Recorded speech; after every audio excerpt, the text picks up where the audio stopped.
এক বেহায়া নারী, বেপর্দা নারী, যেই মেয়ে, যেই মহিলা নিজের রূপ যৌবন অন্য পুরুষকে দেখাইতে পছন্দ করে, গোটা পৃথিবীতে মানুষের সমাজে যত মানুষ এবং জন্তু জানোয়ার আছে পৃথিবীতে, তার মধ্যে সবচেয়ে নিকৃষ্ট জানোয়ার ওই মহিলা।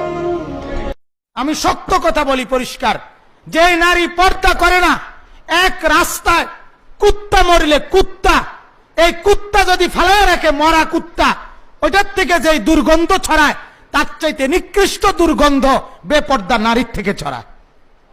রাস্তার কুত্তা, মরা কুত্তাও এত গন্ধ ছড়ায় না, মরা কুত্তাও গন্ধ ছড়ায় না। বেপর্দা নারী, বেহায়া নারী দোস্ত, ওই নারীর হাসিটাও ফরমালিন, ওই নারীর রং রং রূপ, এই চলাফেরা হাঁটা চলা এটাও ফরমালিন। সে তোমারে ধোঁকা দিবে, সে তোমারে ধোঁকা দিবে। যুবক, কষ্ট পাইবে। মানুষের বেডি সাউন্ড এক হিসাব, আর স্ত্রী হিসাবে যদি 2 নম্বর চরিত্রহীন কোন মহিলা মিলে যায়, তো বুঝবা দুনিয়া কারে কয়। আমি বন্ধু বললাম, জাহান্নামের টুকরা, জাহান্নামের আগুন ঘরেই সমস্যা। এটার খেসারত দিতে হবে।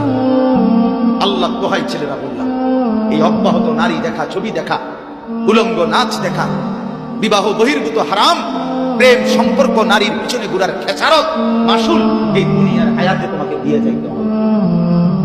আমি প্রতিদিন শুনি, আমার পকেটে সব সময় ছেলেরা বিভিন্ন মাহফিলে কত সময় কত যুবক চিঠি দেয়, পড়তাম। নবী সাল্লাল্লাহু আলাইহি ওয়াসাল্লাম তো জাহান্নাম দেখে সেই কথাটাই বলেছেন, আমি জাহান্নাম দেখে আসলাম, সেখানে বেশিরভাগ অধিবাসী হচ্ছে মেয়ে, নারী। কি কারণ? তারা এমন কাপড় চোপড় পরে বাইরে ঘুরতো, যে কাপড় পরেও তারা নগ্ন থাকতো। আমি কি ব্যাখ্যা করতে হবে? আপনি দেখতে পারেন না? এবং তারা স্বামীর সাথে কুফরি করত। সারা জীবন স্বামী যদি তাদের ভরণ পোষণ দেয়, ভালোবাসে, মহব্বত করে, তাদের জন্য জীবনটা ক্ষয় করে ফেলে, এক পর্যায়ে গিয়ে বলবে, সারাটা জীবন তোমার কাছে কিছুই পাইলাম। বাস্তব। এগুলোর কারণে মেয়েরা বেশি বেশি জাহান্নামে যাবে। এবং তারা মানুষ মারা গেলে মাতম করে, বুক পিঠ চাপড়ায়, এই কারণে যাবে। এবং তর্ক লাগলে অভিশাপ দেয় বেশি, এই কারণে যাবে। আল্লাহ পাক আমাদের মা বোনদেরকে হেফাজত করুন।